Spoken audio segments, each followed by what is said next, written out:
கர்த்தர் நல்லவர், கர்த்தர் நல்லவர், கர்த்தர் நல்லவர். ஆண்டவரும் இரட்சகருமான இயேசு கிறிஸ்துவின் நாமத்தினாலே மீண்டுமாக உங்களை வாழ்த்துகிறேன். இந்த நாளிலும் ஆண்டவர் கொடுத்ததான அந்த வாக்குத்தத்த வசனமானது சங்கீதங்களின் புஸ்தகம் 91 சங்கீதம் 14 வசனத்தின் பிற்பகுதி, என் நாமத்தை அவன் அறிந்திருக்கிறபடியால் அவனை உயர்ந்த அடைக்கலத்திலே வைப்பேன். என் நாமத்தை அவன் அறிந்திருக்கிறபடியால் அவனை உயர்ந்த அடைக்கலத்திலே வைப்பேன். ஆண்டவரை அறிகிற அறிவை நாம் பெற்றிருக்க வேண்டும் என்று சொல்லி தேவன் விரும்புகிறதை இந்த வசனத்தின் மூலமாய் நாம் அறிந்து கொள்கிறோம். ஓசியா தீர்க்கதரிசன புஸ்தகம் 6 அதிகாரம் 6 வசனத்தை நாம் வாசிக்கும் பொழுது, ஓசியா 6 அதிகாரம் 6 வசனம், பலியை அல்ல இரக்கத்தையும் தகன பலிகளை பார்க்கிலும் தேவனை அறிகிற அறிவையும் விரும்புகிறேன். ஹல்லேலூயா. ஆண்டவர் விரும்புகிறது என்னங்க? தேவனை அறிகிற அறிவு. ஆகியால் தான் ஆண்டவர் சொன்னார், என் நாமத்தை அவன் அறிந்திருக்கிறபடியால் அவனை உயர்ந்த அடைக்கலத்திலே வைப்பேன். ஆகியால் ஆண்டவர் தகன பலிகளோ, இப்பொழுது நாம் சொல்லுகிற ஸ்தோத்திர பலிகளோ, தகன பலிகளுக்கு ஈடாக இருக்கிற ஸ்தோத்திர பலிகளோ, இதெல்லாம் ஆண்டவருக்கு பிரியம்தான், இல்லை என்று சொல்ல முடியாது. அதெல்லாம் தேவனை மகிமைப்படுத்து. அவரை ஸ்தோத்திரிப்பது, அவரை துதிப்பது, அவரை கனப்படுத்துவது, அவரிடத்தில் ஜெபிப்பது எல்லாம் கர்த்தருக்கு பிரியமானது. ஆனால் அவைகளை பார்க்கிலும், அந்த வசனம் சொல்லுகிறது, தகன பலிகளை பார்க்கிலும் தேவனை அறிகிற அறிவையும் விரும்புகிறேன். தேவனை அறிகிற அறிவை நான் விரும்புகிறேன். ஆகையால் தான் என் நாமத்தை அவன் அறிந்திருக்கிறபடியால் அவனை உயர்ந்த அடைக்கலத்திலே வைப்பேன் என்று சொல்கிறார். அப்படியானால் இந்த தேவனை அறிகிற அறிவை குறித்து ஆண்டவர் சொல்லுகிற வார்த்தை என்ன? எரேமியா தீர்க்க தரிசன புஸ்தகம் 22 அதிகாரம் 16 வசனத்தை நாம் வாசிக்கும் பொழுது, எரேமியா 22:16, அவன் சிறுமையும் எளிமையுமானவனுடைய நியாயத்தை விசாரித்தான், அப்பொழுது சுகமாய் வாழ்ந்தான். அப்படி செய்வதில் அல்லவோ என்னை அறிகிற அறிவு என்று கர்த்தர் சொல்லுகிறார். அப்ப நாம் வெறும் ஜெபம், ஸ்தோத்திரம், பிரசங்கம், ஊழியம் இதை மட்டும் செய்கிறது அல்லாமல் நாம் சிறுமையும் எளிமையுமானவருடைய நியாயத்தை விசாரிக்கிறவர்களாய் இருக்கும்போது அதுதான் தேவனை அறிகிற அறிவாம். எப்படி பாருங்களேன், ஆண்டவரை பற்றி அறிகிற அறிவு முதலாவது எப்படி இருக்கிறதாம்? சிறுமையும் எளிமையுமானவனுக்கு நாம் உதவி செய்கிறதும் நாம் நியாயத்தை செய்கிறதும் தான் ஆண்டவரை அறிகிற அறிவு. அதற்கு கர்த்தர் நமக்கு கொடுக்கிற ஒரு ஆசீர்வாதம், அப்பொழுது சுகமாய் வாழ்ந்தான். அப்பொழுது சுகமாய் வாழ்ந்தான். இன்றைக்கு சுகமே இல்லை என்று நாம் அநேக நேரங்களிலே நினைக்கிறோமா? சுகம் என்று சொன்ன வியாதி மட்டுமல்ல, வியாதியும் ஒரு காரணமாய் அநேக நேரங்களிலே சுகம் இல்லாமல் மாற்றி விடுகிறது. ஆனால் மற்ற காரியங்கள் கூட, பொருளாதாரத்திலே சுகமே இல்லை, ஊழியத்திலே சுகமே இல்லை, வேலை ஸ்தலத்திலே சுகமே இல்லை. அப்படியானால் நமக்கு ஒரு ஆறுதலோ தீருதலோ இல்லாமல், ஒரு அமைதல் இல்லாமல் இருக்கிற ஒரு காரியத்தை தான் குறிக்கிறதா இருக்கு. அப்படியானால் நாம் நம்மை நிதானித்து அறிந்து கொள்ள வேண்டும். சிறுமையும் எளிமையுமான என்னுடைய நியாயத்தை நான் விசாரிக்கிறேனா என்று சொல்லி நாம் நம்மை நம்மிடத்திலேயே கேள்வி கேட்டுக்கொள்ள வேண்டும். நான் விசாரிக்கிறேனா? எனக்கு சுகம் இல்லையே, இதன் காரணம் என்ன என்று சொல்லி நான் ஆராய்ந்து பார்க்கும்போது சிறுமையும் எளிமையுமானவனுடைய நியாயத்தை நான் விசாரிக்கவில்லை. யாக்கோபு தன்னுடைய நிருபத்தில் எழுதும்போது யாக்கோபு 1:27 அவர் எழுதுகிறார், திக்கற்ற பிள்ளைகளும் விதவைகளும் படுகிற உபத்திரவத்திலே அவர்களை விசாரிக்கிறதும் உலகத்தால் கரைப்படாதபடிக்கு தன்னை காத்து கொள்ளுகிறதுமே பிதாவாகிய தேவனுக்கு முன்பாக மாசில்லாத சுத்தமான பக்தியாயிருக்கிறது.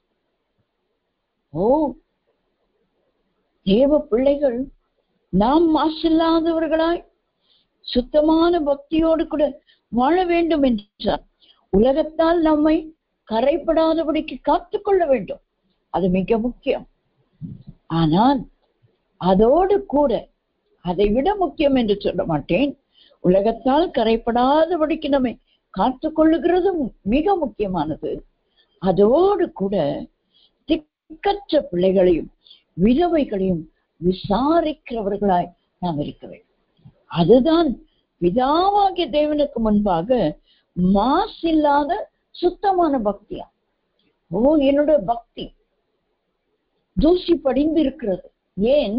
நான் விதவைகளை விசாரிக்கவில்லை, திக்கற்ற பிள்ளைகளை விசாரிக்கவில்லை, நியாயம் செய்வதற்கு இந்த சிறுமையும் எளிமையுமானவர்களை நோக்கி பார்க்கவில்லை. ஆகையால் என்னுடைய பக்தி தேவனுக்கு பிரியமானதாய் இல்லை, மாசு படிந்திருக்கிறது. அது சுத்தமான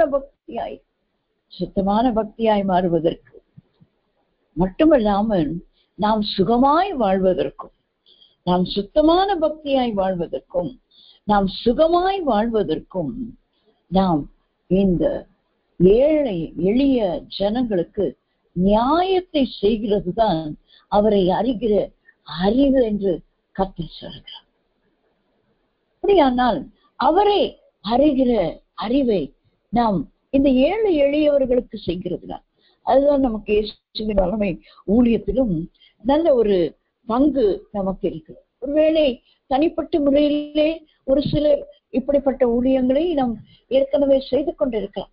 ஏழை எளியவர்களுக்கு உதவி செய்கிறது, துணிமணிகளை வாங்கி கொடுப்பது, அல்லது கிறிஸ்துமஸ் நாட்களிலே அவர்களுக்கு நல்ல உணவுப் பொருட்களை வாங்கி கொடுப்பது, இப்படி பல காரியங்களை செய்கிறார்கள். சிலர் அவர்கள் திருமண நாட்கள், பிறந்த நாட்கள் வரும்போது நல்ல ஒரு ஆர்ஃபனேஜ் ஹோம், ஓல்டேஜ் ஹோமுக்கு சென்று அவர்கள் எல்லாரோடும் போய் நல்ல ஒரு ஆகாரம் வாங்கி கொடுத்து அவர்களோடு கூட இருந்து புசித்து அவர்களுக்கு ஊழியம் செய்து வருகிற ஒரு நல்ல பழக்கம் அநேகருடைய குடும்பங்களிலே இன்றைக்கும் இருக்கிறது. கிறிஸ்தவ குடும்பங்களிலே அநேகர் செய்கிறதை நான் அறிந்திருக்கிறேன். குடும்பங்களில் நம்மில் எத்தனை பேர் அதை செய்கிறோம் என்று எனக்கு தெரியாது. செய்கிறோம் என்று சொன்னால் கர்த்தருக்கு ஸ்தோத்திரம். செய்யாம இருந்தால் இனிமேல் அதை செய்வோம். எவ்வளவோ செலவு பண்ணுகிறோம், எவ்வளவோ பணம் நமக்கு விரயமாகிறது. சில நேரங்களில் தேவையில்லாமல் மருத்துவத்துக்கு யோசித்து பாருங்களேன், எவ்வளவோ செலவாகு. ஒன்னில் ஒரு ஜுரம் வருது, அது அப்படியே ஜுரம் வந்து வேற எதுவா மாறி டைஃபாய்டு ஆயிடுச்சு, அது ஆயிடுச்சு, இது ஆயிடுச்சுன்னு இன்னும் போய்கொண்டே இருக்கும் நம்முடைய செலவு. அதையெல்லாம் மிச்சப்படுத்துவதற்கு ஏழை எளிய ஜனங்களுக்கு நாம் செய்து அதை பார்ப்போம், ருசிப்போம் என்று சொன்னால், சங்கீதங்களின் புத்தகம் 41ஆம் சங்கீதத்திலே தாவீது சொல்லுகிறார், சிறுமைப்பட்டவன் மேல் சிந்தை உள்ளவன் பாக்கியவான், தீங்கு நாளில் அவனை விடுவிப்பாராம். 3ஆம் வசனம் சொல்லுகிறது, படுக்கையின் மேல் வியாதியாய் கிடக்கிற அவனை கர்த்தர் தாங்குவார், அவனுடைய வியாதியிலே அவன் படுக்கை முழுவதையும் மாற்றி போடுது. பாருங்களேன், நம்ம சிக்கா இருக்கிறவங்களுக்கு ஒரு வைத்தியம் பாருங்க, வேதம் கொடுக்கிற ஒரு வைத்தியம். நம்ம எவ்வளவோ கை வைத்தியம் பார்க்கிறோம், மருந்துகள் சாப்பிடுகிறோம். சில நேரங்களிலே சில காரியம் நமக்கு சரியே ஆகாமல் இருக்கிறதை நாம் பார்க்க முடியும். ஆனால் சுகமாய் வாழ்வதற்கு கர்த்தரை அறிகிற அறிவு சிறுமைப்பட்டவர்கள் மேல் சிந்தை வைக்கிறவர்கள். சிந்தை வைத்தால் நம்ம என்ன செய்வோம்? அவர்களுக்கு ஏதாவது ஒரு சின்ன உதவி. இதை ஒருவேளை நாம் செய்யாது இருந்தால், இப்பொழுது நாம் ஆண்டவருக்கு ஒரு பொருத்தனை பண்ணிக்கொள்வோம். ஆண்டவரே, என்னுடைய பிறந்த நாள் அன்றைக்கு எனக்கு கொஞ்சம் காசு கொடுங்க, காசு இல்லாம இன்னைக்கு ஒன்றும் செய்ய முடியாது. பணம் எல்லாவற்றுக்கும் தேவை என்று பிரசங்கி சொல்லுகிறார். பணம் தேவை. ஆகையால் பணம் இருந்தால் தானே ஒரு புடவையோ ஒரு வேஷ்டியோ சட்டையோ துண்டோ பெட்ஷீட்டோ ஏதோ ஒன்றை நான் வாங்க முடியும். எனக்கு அதுக்கு தாங்க என் பிறந்த நாள் அன்று நான் யாரோ ஒரு சிலருக்காக ஒருவருக்கு கொடுத்து பழகுவோம், 5 பேருக்கு கொடுத்து பழகுவோம். அது 30, 60, 100 நமக்கு பலன் கொடுக்கிறது மட்டுமல்ல, அவர்களுக்கும் பலன். நான் ஏற்கனவே சொன்னேன், என்னுடைய ஊழியத்திலே 5 விதவைகளுக்கு தான் 2009ஆம் ஆண்டிலே துவங்கினோம். 5 விதவைகளுக்கு தான் புடவை கொடுத்து அந்த 1 டிசம்பர் மாதம் கொஞ்சம் அரிசி எல்லாம் கொடுத்து சாப்பாடு நல்ல பிரியாணி செய்து கொடுத்து எல்லாம் சந்தோஷம். அதுக்கு பிற்பாடு நீங்க நம்ப மாட்டீர்கள், 2 இடங்களிலே, ஒரு இடத்துல 15 பேர், இன்னொரு இடத்துல 35 பேர், 50 விதவை. அதற்கு பிற்பாடு அந்த 15 அங்கே 35 50 மாறி, அதற்கு பிற்பாடு இன்னொரு இடத்துல இன்னொரு 10, 15 பேர். இப்படி அது பெருகி பெருகி பெருகி கொண்டேதான் இருக்கிறது. இந்நாள் வரைக்கும் இந்த விதவைகள் ஊழியம் நடந்து கொண்டிருக்கிறது. இதை பெருமைக்கு சொல்லுவதை, இந்த ஒரு சின்ன ஆரம்பம், அற்பமான ஆரம்பத்தை யார் அசட்டை பண்ணக்கூடும்? அன்றைக்கு ஒரே ஒரு நபர் 1000 ரூபாய் கொடுத்தார்கள். அதை வைத்து 4 புடவைகளை 125 ரூபாய் என்று சொல்லி 6 புடவைகளை வாங்க கர்த்தர் உதவி செய்தார். அதை கொண்டு அவர்களுக்கு அந்த ஊழியம் ஆரம்பித்தது. அதற்கு பிற்பாடு அந்த டிசம்பர் மாதத்துல எங்கெங்கிருந்து எனக்கு உதவிகள் வரும் என்று எனக்கே தெரியாது. ஒருவர் திடீரென்று நான் 5000 அனுப்புகிறேன், இந்த விதவைகளுக்கு உதவி செய்யுங்கள், நான் 10,000 அனுப்புகிறேன், 7,000 அனுப்புகிறேன், 8,000 கொடுத்து அவர்கள் உணவுப் பொருட்களை நான் வாங்கி கொடுக்கிறேன் என்று சொல்லி இந்நாள் வரைக்கும் அந்த ஊழியங்களை கர்த்தரே நடத்தி கொண்டு வருகிறார். சிறுமையும் எளிமையுமானவர்களை நாம் கவனித்தால் நம்மை ஆண்டவர் சுகமாய் வைத்திருப்பார். அதுதான் கர்த்தரை அறிகிற அறிவு. கர்த்தரை அறிகிற அறிவு, கர்த்தரை அறிகிற அறிவு என்று சொல்கிறோம். பிதா, குமாரன், பரிசுத்த ஆவியானவரை அறிய வேண்டும்.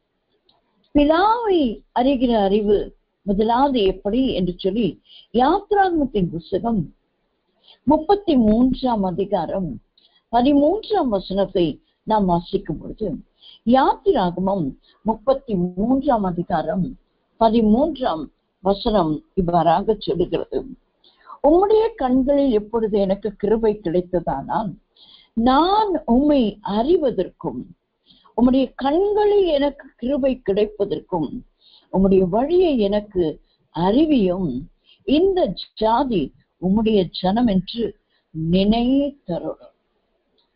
முதலாவது பிதாவாகிய தேவனை அறிகிற அறிவு நமக்கு இருக்க வேண்டும். அன்றைக்கு மோசே இஸ்ரவேல் ஜனங்களை அழைத்து கொண்டு வருகிறதான வேளையிலே இந்த வனாந்தரத்தை அவர்களை நடத்துவது மிக கடினமாயிடும். இன்றைக்கு ஒரு பள்ளிக்கூடத்திலே ஒரு 40 பிள்ளைகளோ 50 பிள்ளைகளையோ நடத்துவது கடினம். ஒரு சபையிலே ஒரு 100 விசுவாசி இருந்தாலே அவர்களை நடத்துவது கடினம். ஒரு ஊழியத்திலே ஒரு 100 பேர் இருந்தாலே அவர்களை நடத்துவது கடினம். ஆனால் 6 லட்சத்துக்கு மேலே இருக்கிற யுத்த புருஷர் மட்டும், அப்போ ஸ்திரீகள், சின்ன 20 வயதுக்கு கீழே உள்ளவர்கள், 50-60 வயதுக்கு மேற்பட்ட வயதானவர்கள், குழந்தைகள், பிள்ளைகள், இவர்கள் எல்லாம் கணக்கு போட்டான் ஏறக்குறைய 30 லட்சம் பேர் இருப்பார்கள் என்று சொல்லி வேத ஆராய்ச்சியாளர்கள் சொல்லுகிறார்கள். 25 30 லட்சம் ஒரே மனுஷனாகி இந்த மோசே நடத்தி கொண்டு வருகிறார். பாருங்களேன் இந்த வனாந்தரம். அப்பொழுது ஆண்டவரே நான் உம்மை அறிவதற்கும் என்று சொல்லி கேட்கிறார். ஆண்டவர் ஏன் மோசேயை அந்த உயர்ந்த அடைக்கலத்திலே வைத்தார் என்று தெரியுங்களா? அவன் பிதாவாகிய தேவனை அறிகிற அறிவின் மேன்மையை அறிந்திருந்தான். ஆகிய ஆண்டவரிடத்திலே அவன் கேட்கிறான், உம்முடைய கண்களில் இப்பொழுது எனக்கு கிருபை கிடைத்ததானால் நான் உம்மை அறிவதற்கும் உம்முடைய கண்களில் எனக்கு கிருபை கிடைப்பதற்கும் உம்முடைய வழியை எனக்கு அறிவியும். இந்த ஜாதி உம்முடைய ஜனம் என்று நீர் நினைத்தரும். ஆண்டவருக்கே ஒரு நினைப்பூட்டுதலை கொடுக்கிற ஒரு தேவதாஸ். பிதாவாகிய தேவனை நாம் அறிய வேண்டும் என்று சொன்னான்.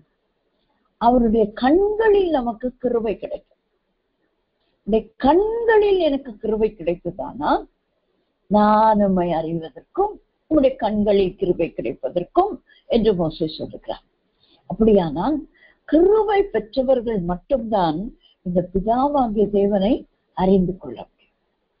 நாம் எல்லாம் கிருபை பெற்றவர்களாய் இருக்கிறபடினாலேதான் கர்த்தருடைய கிருபையோடு கூட தேசவின் வல்லமை ஊழியத்தில் இணைந்து இந்த இரவுக்கு இரவு ஜெபத்துக்கு நாம் வந்திருக்கிறோம். அவெல்லாம் கிருபை பெற்றவர். இதை கேட்கிற நாம் எல்லாரும் கிருபை பெற்றவர்களாய் இருக்கிறபடினாலே பிதாவாகிய தேவனை அறிகிற அறிவை நாம் யாவரும் பெற்றுக் கொண்டிருக்கிறோம். உம்மை அறிவதற்கும் உம்முடைய கண்களில் எனக்கு கிருபை கிடைப்பதற்கும் உம்முடைய வழியை எனக்கு அறிவியும். அப்படியானால் இந்த பிதாவாகிய தேவனை நாம் அறிந்து கொள்ளும் போது அவர் நமக்கு நாம் போக வேண்டிய வழியை நமக்கு அறிவிக்கிறவராயிருக்கிறார். நாம் போகிற வழி என்ன? அதுதான் குமாரனாகிய இயேசு கிறிஸ்துவை அறிகிற அறிவு. இப்பொழுது மோசேயும் இஸ்ரவேல் ஜனங்களும் போக வேண்டிய வழி என்ன? அந்த கானானுக்கு போக வேண்டும். கானானுக்கு போக வேண்டியதற்கு வழியை காண்பிப்பதற்கு மோசேக்கு கர்த்தருடைய கிருபையும் அவரை அறிகிற அறிவும் அவசியமாய் இருந்தது. நாமும் இந்த கானான் ஆகிய பரலோக ராஜ்யத்துக்கு செல்வதற்கு நமக்கும் ஒரு வழி ஆயத்தம் பண்ணப்பட்டிருக்கிறது. அந்த வழி நாம் அறிந்து கொள்ளுவதற்கு முதலாவது நமக்கு ஆண்டவருடைய கண்களிலே கிருபை கிடைக்கிறது. கிருபை கிடைக்கும் போது பிதாவை அறிந்து கொள்கிறோம். பிதாவை அறிந்து கொள்ளும் போது அவர் நமக்கு வழியை அறிவிக்கிறார். அந்த வழி யார்? நம்முடைய ஆண்டவராகிய இயேசு கிறிஸ்து ஒருவரே. பிதாவாகிய தேவன் குமாரனாகிய இயேசு கிறிஸ்துவை இந்த பூமிக்கு அனுப்பினான். குமாரனாகிய இயேசு கிறிஸ்து சொல்லுகிறார், நானே வழியும் சத்தியமும் ஜீவனுமாய் இருக்கிறேன், என்னாலே அல்லாமல் ஒருவனும் பிதாவினிடத்தில் வரான்.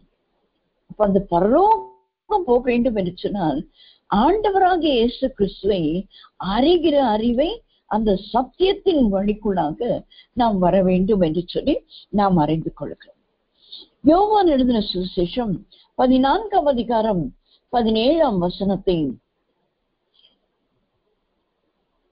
மன்னிக்க வேண்டும், 7ஆம் அதிகாரம் 28ஆம் வசனத்தை நாம் வாசிக்கும் போது, யோவான் 7ஆம் அதிகாரம் 28ஆம் வசனத்தை நாம் வாசிக்கும் பொழுது, அப்போது இயேசு தேவாலயத்தில் உபதேசிக்கையில் சப்தமிட்டு, நீங்கள் என்னை அறிவீர்கள், நான் எங்கே இருந்து வந்தேன் என்றும் அறிவீர்கள், நான் என் சுயமாய் வரவில்லை, என்னை அனுப்பினவர் சத்தியம் உள்ளவர், அவரை நீங்கள் அறியாதிருக்கிறீர்கள், நான் அவரால் வந்திருக்கிறபடினாலும் அவர் என்னை அனுப்பி இருக்கிறபடினாலும் நானே அவரை அறிந்திருக்கிறேன் என்று ஆண்டவராகிய இயேசு கிறிஸ்து தம்மை இந்த பரிசேயர் சதுசேயர் இவர்களுக்கு எல்லாம், இந்த யூதர்களுக்கு ஒரு சந்தேகம், இவன் இவ்வளவு தாராளமாய் பேசிக் கொண்டிருக்கிறாரே, இவன் எங்கிருந்து வந்தவன், இவன் இன்னான் என்று எங்களுக்கு தெரியுமே, யார் என்று அவர்கள் நினைத்து கொண்டிருக்கிறார்கள். நசரேயன், நாசரேத் ஊரான், யோசேப்பினுடைய குமாரன், தச்சனுடைய குமாரன் என்றுதான் அவர்கள் இயேசுவை அறிந்திருந்தார்கள். ஆனால் இயேசுவானவர் சொல்லுகிறார், நான் பிதாவினால் அனுப்பப்பட்டவன், நான் சுயமாய் வரவில்லை, என்னை அனுப்பினவர் சத்தியம் உள்ளவர், அவரை நீங்கள் அறியாதிருக்கிறீர்கள், நான் அவரால் வந்திருக்கிறபடினாலும், அவர் என்னை அனுப்பி இருக்கிறபடினாலும் நானே அவரை அறிந்திருக்கிறேன். அவர் பிதாவை அறிந்திருக்கிறார். ஆகையால் பிதாவை நமக்கு அறிவிக்கும்படியாக தான் அவர், நான் தான் உங்களுக்கு வழி, என்னாலே அல்லாமல் ஒருவனும் பிதாவின் இடத்திலே வரான், பரலோகத்திற்கு போகான் என்று சொல்லியிருக்கிறார். அதை யோவான் எழுதின சுவிசேஷம் 8ஆம் அதிகாரம் 19ஆம் வசனத்தை நாம் வாசிக்கும் பொழுது, அப்பொழுது அவர்கள், உம்முடைய பிதா எங்கே என்றார்கள். இயேசு பிரதியுத்தரமாக, என்னையும் அறிவீர்கள், என் பிதாவையும் அறியீர்கள். நீங்கள் என்னை அறிந்தீர்களானால் என் பிதாவையும் அறிவீர்கள் என்றார். தேவாலயத்திலே இயேசு உபதேசம் பண்ணுகிற போது, மன்னிக்க வேண்டும், அந்த வசனங்களை நாம் வாசிக்கும் போது அவர் சொல்லுகிறார். 28ஆம் வசனத்தை நான் உங்களுக்காக வாசிக்கிறேன். ஆதலால் இயேசு அவர்களை நோக்கி, நீங்கள் மனுஷகுமாரனை உயர்த்தின பின்பு நானே அவர் என்றும், நான் என் சுயமாய் ஒன்றும் செய்யாமல் என் பிதா எனக்கு போதித்தபடியே இவைகளை சொன்னேன் என்றும் அறிவீர்கள். எப்பொழுது இவர்கள் குமாரனாகிய இயேசுவை அறிந்து கொள்வார்களாம்?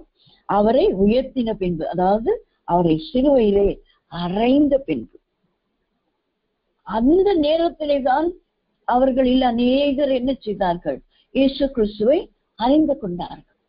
பிதாவை நோக்கி அவர் சத்தமிட்டு கூப்பிட்டார், பிதாவே இவர்களுக்கு மன்னியும், என் தேவனே என் தேவனே ஏன் என்னை கைவிட்டீர்?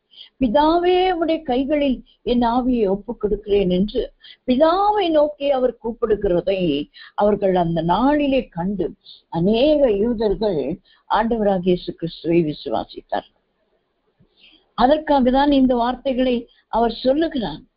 நீங்கள் என்னை அறிந்து கொள்ளவே இல்லை, என்னை அறியீர்கள், ஆகையால் பிதாவையும் உங்களால் அறிந்து கொள்ள முடியாது. ஆனால் அவர்கள் பிதாவை அறிந்தவர்கள் தான், பிதாவை அறிக்கை இருக்கிறவர்கள் தான். ஆனால் இயேசுவானவர் சொல்லுகிறார், என்னை அறியாதவன் பிதாவை அறியான், என்னை அறிந்தவன் தான் பிதாவை அறிவான், என்னை கண்டவன் தான் பிதாவை கண்டான்.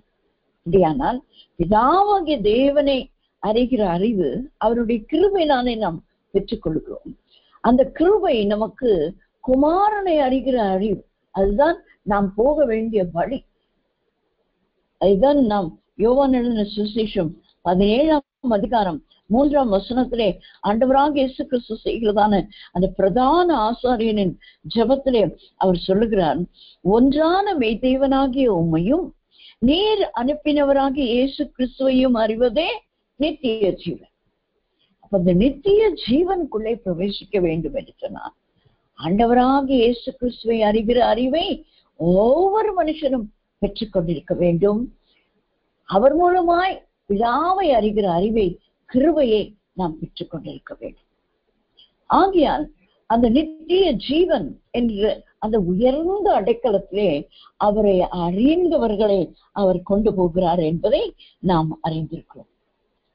யோவான் எழுதின சுவிசேஷம் 14ஆம் அதிகாரம் 16ஆம் வசனத்தை நாம் வாசிக்கும் பொழுதும், யோவான் 14:16, நான் பிதாவை வேண்டிக் கொள்வேன், அப்பொழுது என்றைக்கும் உங்களுடனே இருக்கும்படிக்கு சத்திய ஆவியாகிய வேறொரு தேற்றவாளனை அவர் உங்களுக்கு தந்தருள்வான். உலகம் அந்த சத்திய ஆவியானவரை காணாமலும் அறியாமலும் இருக்கிறார்கள். 16ஆம் வசனத்திலிருந்து வாசிக்கிறேன்.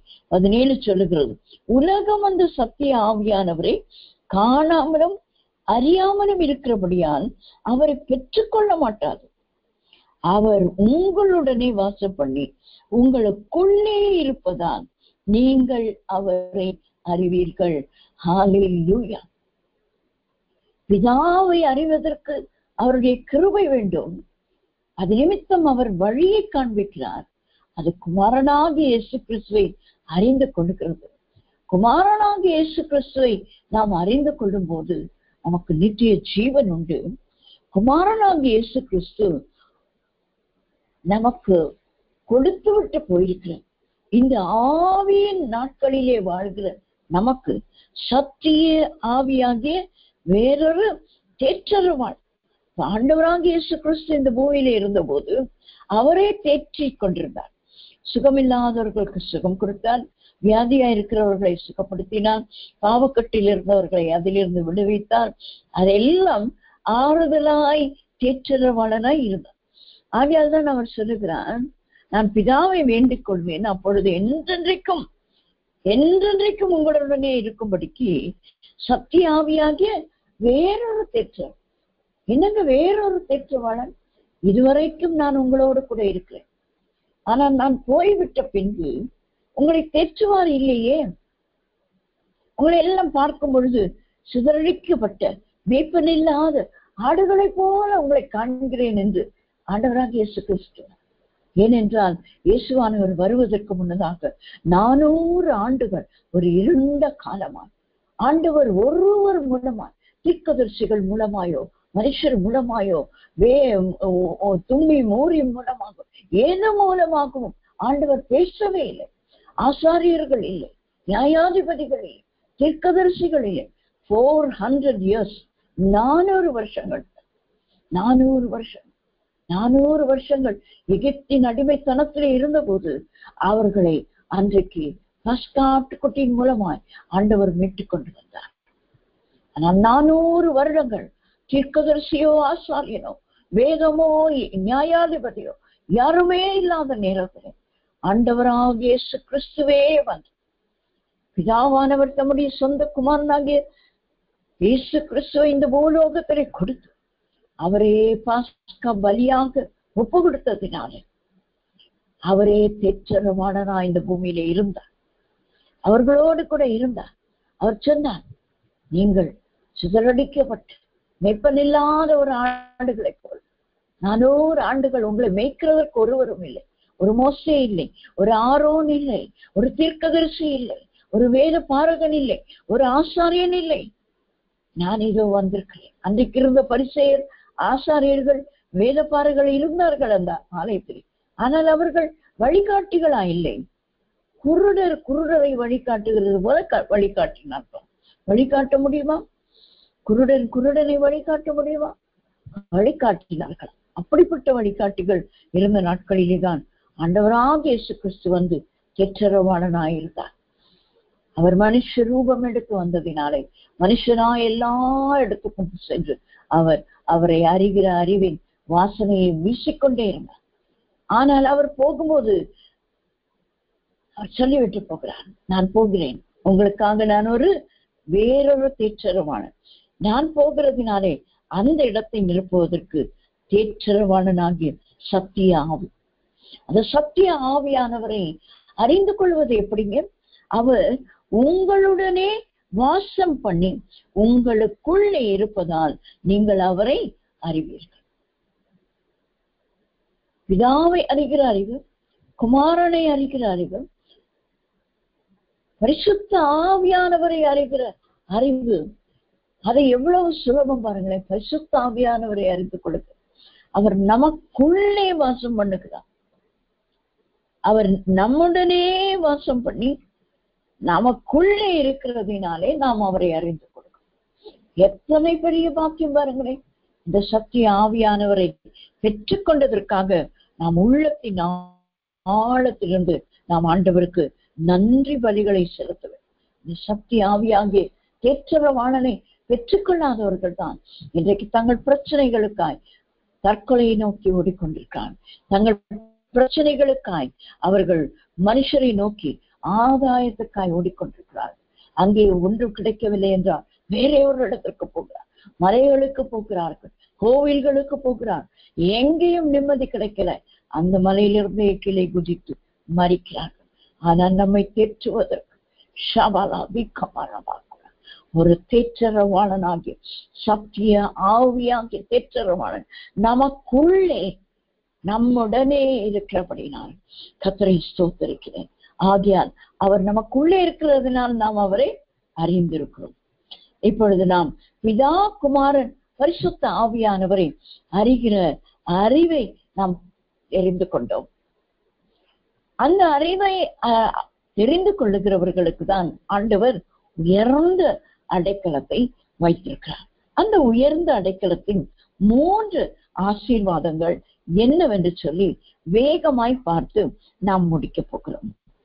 ஏசாயா தீர்க்கதரிசன புஸ்தகம் 11ஆம் அதிகாரம் 9ஆம் வசனத்தை நாம் வாசிக்கும் போது, ஏசாயா 11:9, என் பரிசுத்த பர்வதம் எங்கும் தீங்கு செய்வாரும் இல்லை, கேடு செய்வாரும் இல்லை. சமுத்திரம் ஜலத்தினால் நிறைந்திருக்கிறது போல பூமி கர்த்தரை அறிகிற அறிவினால் நிறைந்திருக்கும். பூமி கர்த்தரை அறிகிற அறிவினால் நிறைந்திருக்கும். நாம் கர்த்தரை அறிகிற அறிவினால் நிறைந்திருப்போமானால் நாம் இருக்கிற இடம் அவருடைய பரிசுத்த பர்வதமாய் மாறும். ஹல்லேலூயா. இந்த வசனங்களை நான் சாயங்கால வேளையிலே வைத்து நான் தியானித்துக் கொண்டிருக்கும் போது இந்த காரியத்தை ஆண்டவர் என் உள்ளத்திலே போட்ட போது எனக்குள்ளே ஒரு பெரிய ஒரு மகிழ்ச்சியும் சந்தோஷம். ஆண்டவரை நாம் அறிந்து கொண்டோமானால் பிதாவாகிய தேவனை கிருபையோடு கூட அறிந்து கொண்டு குமாரனாகிய இயேசு கிறிஸ்துதான் நித்திய ஜீவனுக்கு வழி என்பதை அறிந்து கொண்டு பரிசுத்த ஆவியானவரை நமக்குள்ளே பெற்றுக்கொண்டு அவரை அறிகிற அறிவை நாம் பெற்றுக்கொள்வோமானால் நாம் இருக்கிற இடமே பரிசுத்த பர்வதமாம். என்ன ஒரு பெரிய பாக்கியம். நாம் சியோனுக்கு போக வேண்டாங்க, எருசலேமுக்கு போய் அந்த சியோன் பர்வதம் தான் தேவன் வாசம் பண்ணும் பர்வதம் என்ற வேதம் சொல்லுது. அங்கே போக வேண்டாமாம். ஆண்டவரை அறிகிற அறிவை பெற்றுக்கொண்டானே நாம் இருக்கிற இடம் என்னமாய் மாறுகிறது? பரிசுத்த பர்வதமா. பரிசுத்த பர்வதம் என்ன ஒரு பெரிய பாக்கியம் பாருங்க.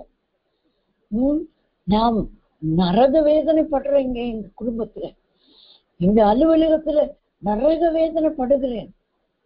நரகமாக இருக்கிறது என்ற வாழ்க்கை என்று எத்தனை பேர் சொல்லிக் கொண்டிருக்கோம். உங்கள் நரகத்தை பரலோகமாக கர்த்தர் மாற்ற நீங்கள் அவரை அறிகிற அறிவை மாத்திரம் பெற்றுக்கொண்டு இந்த சத்திய ஆவியாகி தேற்றரவாளனை நீங்கள் பெற்றுக்கொண்டவர்களாய் இருப்பீர்களானால் உங்கள் நரகம் பரலோகமாய். நானும் 20 வருடங்கள் எனக்கு ஒரு நரகம் இருந்தது. அந்த நரகத்தை நானே தான் பரலோகமாய் மாற்றிக்கொண்டேன். கர்த்தரை அறிகிற அறிவு, வேதத்தை வாசித்து வாசித்து வாசித்து பாடல்களை பாடி துதித்து துதித்து அதற்கெல்லாம் எனக்கு இடம் உண்டாக்கி கொண்டு நானே, எனக்கு ஸ்தலம் இல்லை, நானும் எங்கேயோ ஒரு இடம் ஒளிந்து போய் எப்படியோ செய்து செய்து செய்து செய்து 20 ஆண்டுகளுக்கு பிற்பாடு ஆண்டவர் என்னுடைய ஸ்தலத்தை பரிசுத்த பர்வதமாய் மாற்றியிருக்க. எப்பொழுது நான் சொல்லிக் கொண்டேன், ஆண்டவரே இந்த நரகத்தை நான் பரலோகமாய் மாற்றிக்கொண்டேன். இந்த நரகம் எனக்கு பரலோகம், இந்த நரகம் எனக்கு பரலோகம். இனி நரகம் எப்படி இருக்கும்னு கூட தூரத்துல இருந்து மோசைக்கு காணான காட்டினது மாதிரி எனக்கு காட்டக்கூடாது. நான் நரகத்தை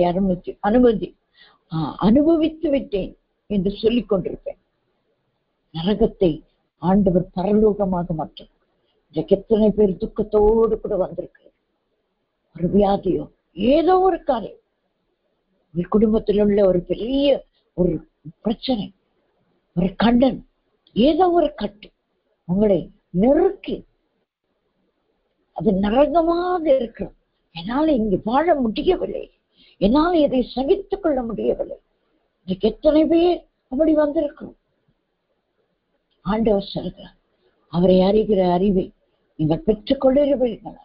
இந்த சத்திய ஆவியாகிய தேற்றரவாளன் எப்பொழுதும் பரிசுத்த ஆவியிலே நிரம்பினவர் அந்நிய பாஷை உங்க மனதுக்குள்ளேயே சொல்லி வாய் முணுமுணுத்துக் கொண்டிருக்கட்டும்.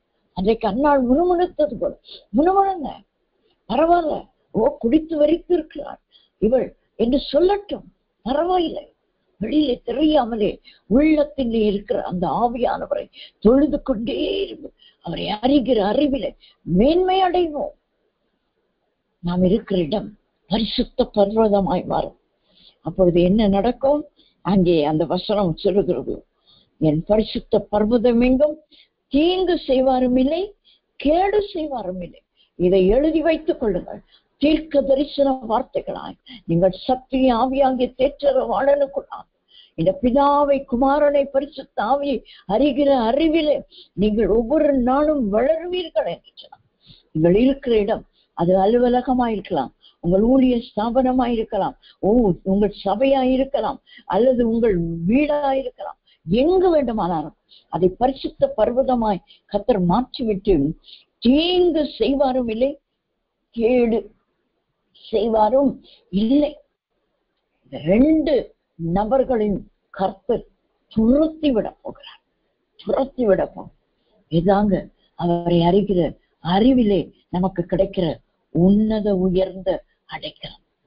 இரண்டாவதாக ஏசாயா தீர்க்கதரிசன புஸ்தகம் 52ஆம் அதிகாரம் 6ஆம் வசனத்தை நாம் வாசிக்கும் பொழுது 5ஆம் வசனத்தையும் நான் சேர்த்து வாசிக்கிறேன். ஏசாயா 52:5-6. இப்பொழுது எனக்கு இங்கே என்ன இருக்கிறது? என் ஜனங்கள் விருதாவாய் கொண்டு போகப்பட்டார்கள். அவர்களை ஆளுகிறவர்கள் அவர்களை அலற பண்ணுகிறார்கள்.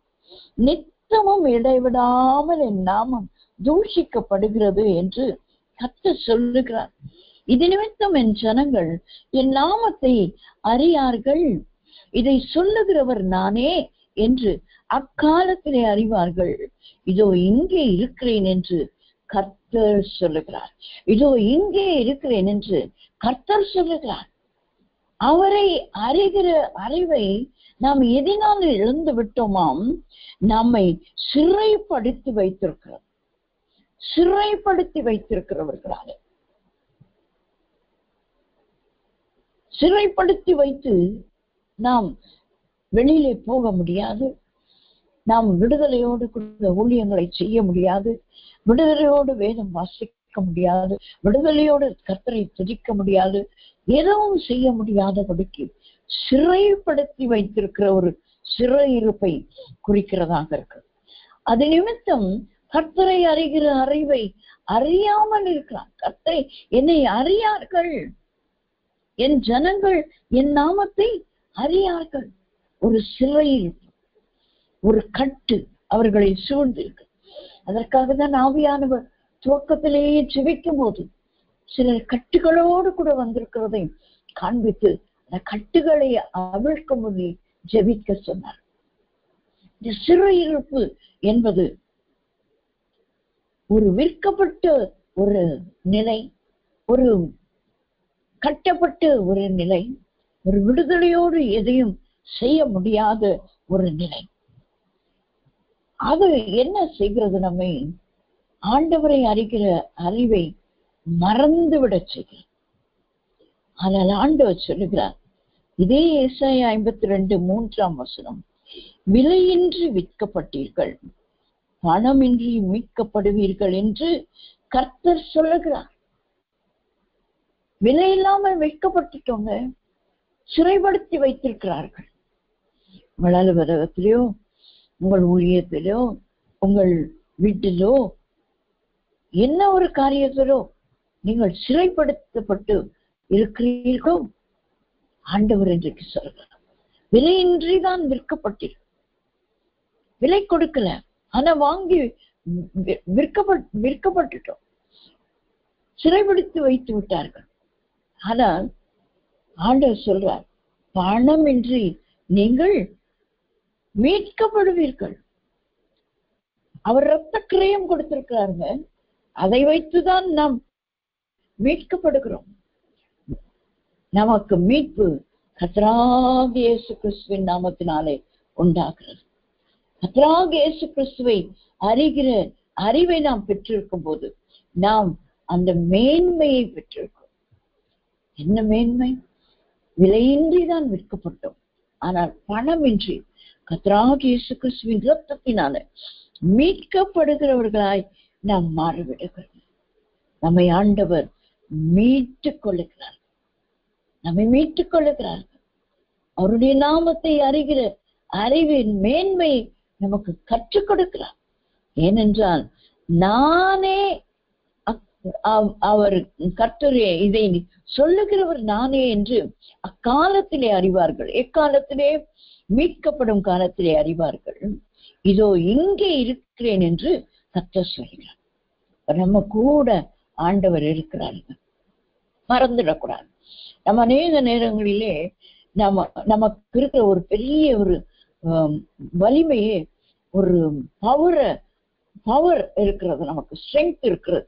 அதை மறந்துடும். பெரிய வலிமை இருக்கு. என்ன வலிமை? நம்முடைய பலன் இல்லை, நம்ம சாப்பிடுற சாப்பாட்டுனால வர பலன் இல்லை, ஆண்டவர் நம்மோட இருக்கு.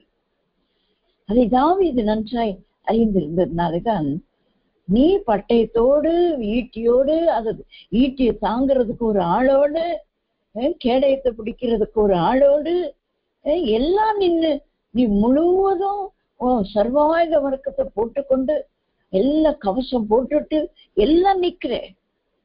ஆனா நான் எதனால வருகிறேன்னு தெரியுமா? ஒரு நாயை கல்லால அடிக்கிறது போலதான் நான் வர்றேன். ஆனா என்னிடத்துல உள்ளது என்ன தெரியுமா? இஸ்ரவேலின் சேனைகளின் தேவனாகிய கர்த்தரின் நாமத்தினால், இஸ்ரவேலின் சேனைகளின் தேவனாக, அந்த நாமத்தினாலே நான் வருகிறேன். ஆண்டவருடைய நாமத்தை இந்த பழைய ஏற்பாட்டு பக்தனாகி தாவீது எவ்வளவு அறிந்திருந்தார் பாருங்க. அவன் பட்டயத்தோடு ஈட்டியோடு எவ்வளவு காரியங்களோடு கூட நின்று 40 நாளளவும் கெர்ச்சித்து ஒரு சிங்கம் போல மிரட்டி கொண்டு தேவ ஜனங்களை பயமுறுத்தி கொண்டிருந்தானே. அவனை பார்க்கும் போதே பயந்தார்கள். ஆனால் தாவீது கர்த்தருடைய நாமத்தை அறிந்திருந்தபடினால், அவர் சேனைகளின் தேவன், அவர் ஒருவர் அல்ல. இந்த சங்கீதம் 34 வாசிக்கும் பொழுது கர்த்தர் 7ஆம் வசனம், கர்த்தருடைய தூதன் அவர்களை சூழ பாளையம் இருக்கு. ஒரு தூதன் தானுங்க, ஆனா நம்ம சூழ பாளையம் இறங்கி. நான் அடிக்கடி அநேக நேரங்களிலே தனிமையா இருக்கும்போது நினைக்கிற ஒரு வசனம், தனிமையா தானே இருக்கிறோம், ஆனா கர்த்தருடைய தூதன் பாளையம் இறங்குறதுன்னா என்னங்க, ஒரு சின்ன கேப் கூட இல்லாம நெருக்கமா அந்த யுத்த வீரர்கள் சுற்றிலும் ஒரு இடத்தை சுற்றி அப்படியே சூழ்ந்து இருப்பார்கள். கொஞ்சம் கூட கேப் இருக்காது. அப்ப ஒரே ஒரு தூதன் பாளையம் இறங்கி இருக்கு. எவ்வளவு பெரிய ஒரு பாளையத்தை உடையது ஒரே ஒரு தூதனுக்கு. ஒரு தூதனுக்குரிய வலிமை பாருங்க. அப்ப நாம கர்த்தரே நம்மோடு கூட இருந்தாரு. ஆனால் நாம எவ்வளவு வலிமை பெற்றோம். இதை மறந்து அநேக நேரங்களிலே ஜீவிக்கிறோம். அதுதான் ஆண்டவர் சொல்கிறார், அவர்கள் என்னை அறிகிற, என் நாமத்தை அறிகிற அறிவை அறியாமல் விட்டுட்டான். ஏன்னா அவங்க சிறைப்பட்டிருக்கிறாங்க, பணமின்றி விற்கப்பட்டுட்டாங்க. பிசாசானை அவர்களை கட்டி வைத்திருக்கிறான். கண்களை கட்டி, வாயை கட்டி, துதிக்க முடியாதபடிக்கு, வேதம் வாசிக்க முடியாதபடிக்கு எல்லாம் கட்டி கட்டி வைத்திருக்கிறானே. நான் விலை கிரயம் கொடுத்து, விலையின்றி விற்கப்பட்டார்கள். ஆனால் நான் ஒரு விலை கிரயம் ஆகிய ரத்தத்தை கொடுத்து அவர்களை மீட்டுக் கொண்டேன். எத்தனை பெரிய ஒரு தேவன் நமக்குண்டு. அவர் நம்மோட கூட இருக்கும்போது நமக்கு எந்த பயமும் இல்லைங்க. யார் நம்மை கட்டி வைத்தாலும் அவர்கள் கட்டப்படுவார்கள். நாம் விடுதலையாகும். கர்த்தர் நமக்கு அப்படிப்பட்ட கிருபை தந்தருள்வாராக. கடைசியாய் சொல்லி முடிக்கிறேன். ஏசாயா தீர்க்கதரிசன புத்தகம் 53ஆம் அதிகாரம் 11ஆம் வசனம். ஏசாயா 53:11. அவர் தமது ஆத்துமாவை வருத்தத்தின் பலனை கண்டு, மன்னிக்க வேண்டும், அவர் தமது ஆத்தும வருத்தத்தின் பலனை கண்டு திருப்தி ஆவார். எத்தாசனாகிய நீதிபரர் தம்மை பற்றும் அறிவினால் அநேகரை நீதிமான்களாக்குவார். அவர்களுடைய அக்கிரமங்களை தாமே சுமந்து கொள்வார். ஹல்லேலூயா. அவர் கிரயம் கொடுத்து நம்மை வாங்கி கொண்டபடினாலே அவர் நம்முடைய அக்கிரமங்கள் எல்லாம் சுமந்து கொண்டார்கள். ஆகியால் அவருடைய ஆத்மா வருத்தத்தின் பலனை கண்டு அவர் திருப்தி அடைவாராம். என் தாசனாகிய நீதிபரர் தம்மை பற்றும் அறிவினால் அநேகரை நீதிமான்கள் ஆக்குவார். அநேகரை நீதிமான்கள் ஆக்குவார். அவரை பற்றும் அறிவை நாம் பெற்றிருக்கும் போது, அவரை அறிகிற அறிவை நாம் பெற்றிருக்கும் போது நாம் நீதிமான்களாக்கப்படும். நாம் நீதிமான்களாக்கப்படும். முதலாவது நாம் பார்த்தோம், அவரை அறிகிற அறிவின் நிமித்தம் நாம் இருக்கிற இடமே பரிசுத்த பர்வதமாய் மாறி தீங்கு செய்வார், கேடு செய்வார், ஒருவரும் இல்லாமபடி கர்த்தர் காத்துக் கொள்கிறார். இரண்டாவதாக நாம் சிறைப்படுத்தப்பட்டிருக்கிறோம். விலையின்றி நாம் விற்கப்பட்டு கட்டப்பட்டிருக்கிறோம். ஆனால் பணமின்றி இரத்த கிரயம் கொடுத்து நம்மை ஆண்டவர் வாங்கி கொண்டார். அதை ஆண்டவர் அந்த நாமத்தை அறிகிற அறிவை நாம் பெற்றிருப்போம். ஆனால் ஆண்டவரே நம்மோடு கூட இருக்கிறார். அவரே நம்மோடு கூட இருந்து அவருடைய விலைக்கிரயம் கொடுத்து நம்மை மீட்டுக் கொண்டார். மூன்றாவதாக நம்மை அவர் நீதிமான்களாக்குகிறார். நீதிமான்களாக்குகிறார்.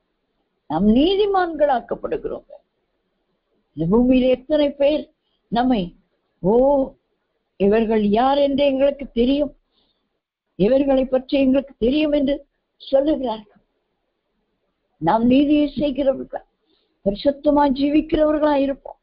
ஆனா நமக்கு வருகிற பெயர் என்ன தெரியுங்களா? வேசியின் பணயம் வைக்கிறது போல நமக்கு வைத்து வைப்பார்கள். பல பெயர்கள் வைத்திருப்பார். ஆனால் ஆண்டவர் நமக்கு கொடுக்கிற பெயர் என்னங்க? நீதிமான்கள். நீதிமான்கள். ரோமர் 3ஆம் அதிகாரம் 23ஆம் 24ஆம் வசனங்களை நாம் வாசிக்கும் போது, எல்லாரும் பாவம் செய்து தேவ மகிமை அற்றவர்களாகி இலவசமாய் அவருடைய கிருபையினால கிறிஸ்து இயேசுவில் உள்ள மீட்பை கொண்டு நீதிமான்களாக்கப்படுகிறார். ஹல்லேலூயா. அவராலே நாம் நீதிமான்களாக்கப்படுகிறோங்க. கிறிஸ்து இயேசுவில் உள்ள மீட்பை கொண்டு. அதைதான் ஏசாயா தீர்க்கதரிசி சொல்லுகிறார். அவர் நீதிபரர். அவர் நம்மை நீதிமான்களாக்கி இருக்கிறார். நீதிமான்களாக்கப்படும்.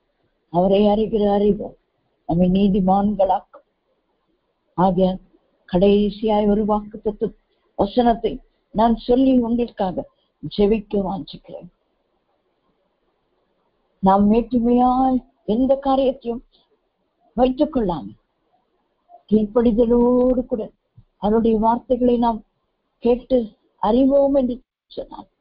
அவரை அறிகிற அறிவை நாம் பெற்றுக்கொள்வோம் என்று சொன்னார். ஆண்டவர் நமக்கு கொடுக்கிற ஒரு பெரிதான ஆசீர்வாதம் என்ன? அந்த உயர்ந்த அடைக்கலம் என்ன?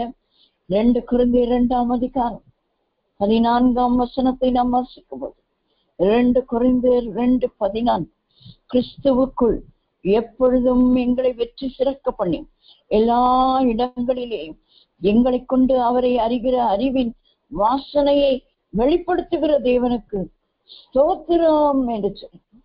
ஹல்லேலூயா. கிறிஸ்துவை எப்பொழுதும் எங்களுக்கு வெற்றி சிறக்க பண்ணுகிறார். கிறிஸ்துவுக்குள் நமக்கு எப்பொழுதும் வெற்றி உண்டுங்க. மறந்து விடாதீங்க.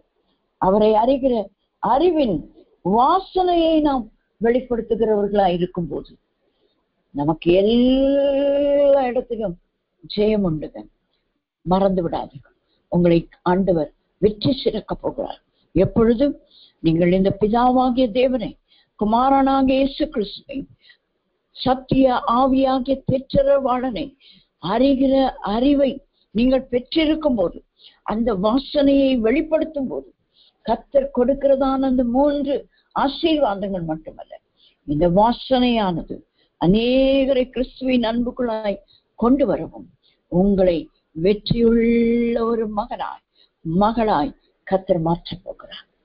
உங்களை கிறிஸ்துவுக்குள் எப்பொழுதும் வெற்றி சிறக்க பண்ண போகிறார். எப்பொழுதும் வெற்றிங்க. தொற்று போனது போல காணப்படலாம். இன்றைக்கு ஒருவேளை தொற்று போனது போல காணப்படுகிறீர்களோ, கடைசி ஓட்டத்தை ஓடிக்கொண்டிருக்கிறேன் என்று நினைத்து கொண்டிருக்கிறீர்களோ, உங்களுக்கு தான் ஆண்டவர் சொல்கிறார், உங்களை வெற்றி சிறக்க பண்ண போகிறார். அவரை அறிகிற அறிவின் மேன்மையை நீங்கள் அதை வாசனையாக மாற்றி அநேகருக்கு அறிவியுங்கள். கர்த்தர் உங்களை உங்கள் வாழ்க்கையிலே வெற்றி சிறக்க பண்ணுவார். ஹல்லேலூயா. உமக்கு ஸ்தோத்திரம். நாம் யாவரும் கண்களை மூடி ஆண்டவருடைய சமூகத்திலும் நாம் ஜெபிப்போம். எல்லாருக்கும்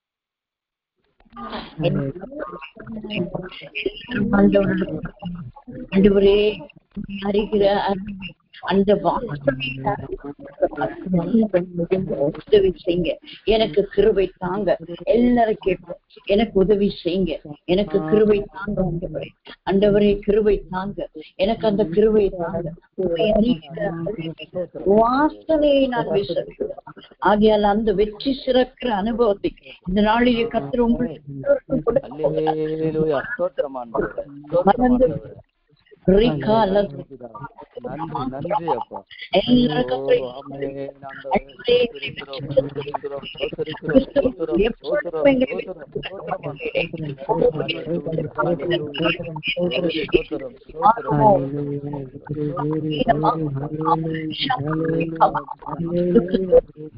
சிறைப்பட்டோடு நெருக்கமான செல்கிறார். வெற்றி சிறக்கப்பட அவரை அறிகிறார். வாசனையாக மாற்றியும் அநேகருக்கு நாம் சொல்லும் போது கர்த்தர் நம்மை அந்த வெற்றி சிறக்கிற ஒரு ஜீவியத்தை கொடுக்க போகிறார். நீங்கள் இடம் தேவ பர்வதம் மாறப்போகிறது. செய்வார், கேடு செய்வாரம் ஒழிய போகிறார். சிறைப்படுத்தி வைத்திருக்கிறோம். வெட்கப்பட்டு பூனி புரிவான். கர்த்தர் உங்களோடு இருக்கிறார்.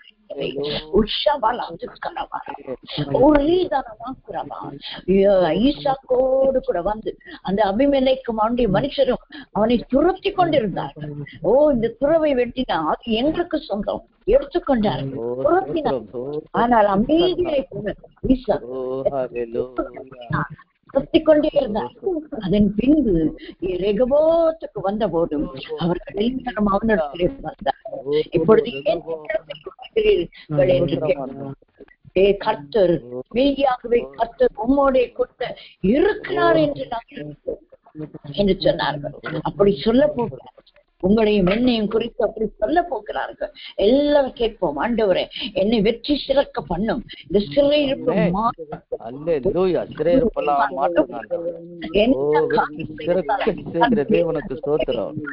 மாற்றுகிறாரே அவரை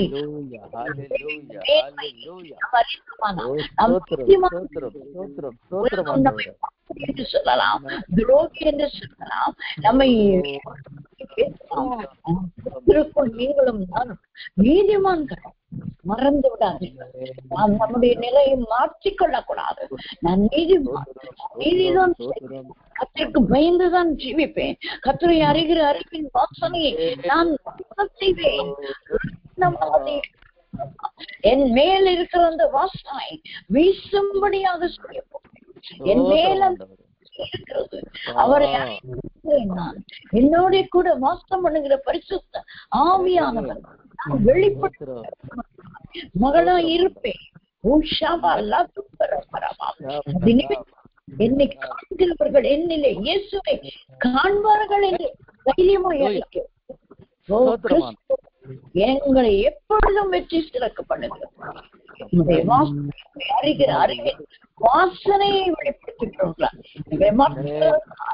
உமக்கு ஸ்தோத்திரம், ஸ்தோத்திரம், ஸ்தோத்திரம், ஸ்தோத்திரம், ஸ்தோத்திரம் அப்பா. ஆமென், ஆமென். நாம் ஜெபிப்போம்.